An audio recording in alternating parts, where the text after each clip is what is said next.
but don't lose it.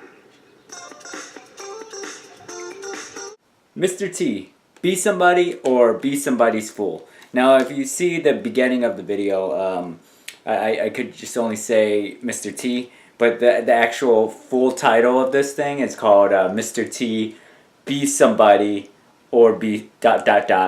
or be somebody's fool.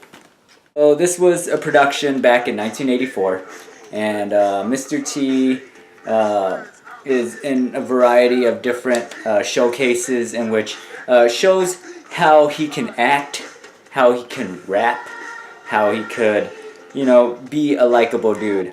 The last letter R is that she taught me respect, and for the room up in heaven that I know she'll get. It's unintentionally funny, and why I say that is that it is a comedy. Mr. T, be somebody or be somebody's fool. It is a comedy, but it's funny because not really the reasons why you would think it's funny. It's like funny because of the fashions they wear, the way they act. Not really because the comedy that they wrote on the page is funny. It's just funny because it's unintentionally funny. It deals with topics that are like kind of after school special style, you know, like it deals with like peer pressure, loving your mom, and rapping. Lots and lots of rapping. Rapping is like street poetry. It lets you express your feelings inside, or the way you are. It's like your signature, your outfit, or the way you move. Even if you don't know it, everybody's got a rap. But we don't all work on it.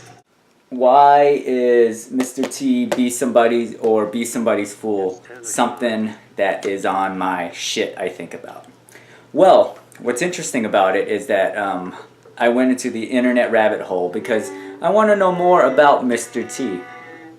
So Mr. T started off not as a caricature, but he was a bouncer for a bar.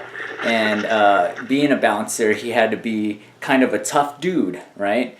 So, like, the reason why he wears all these chains on himself is that oftentimes in a quarrel, people would lose their gold chains.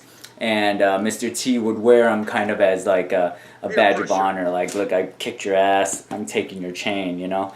And, you know, at the time, he's probably a fucking intimidating motherfucker. He's just full of muscles, and, you know, like, he has that mohawk that's just like kind of like punk or whatever, you know? It's odd to think that this even went into production, you know, because Mr. T was probably the most famous person of all time at the time, you know, and to make this video must have been the weirdest, like, conversation ever. Like, I'm Mr. T. I have an idea for a video. I'm gonna teach kids how to rap. Being a tough guy, I'm sure being macho and being all broed out is a good idea. But, you know, there has to be comedy behind it. And, you know, it's like the funniest person in the room could be morbidly depressed. And it's the weird thing about that is, like, the toughest guy in the room could be the guy with the kindest heart. And that is shit I think about. I like that, don't you? Gloria Vanderbilt, Bill Blass, Calvin Klein, eat your heart out. And remember, table the label and wear your own name. Be somebody!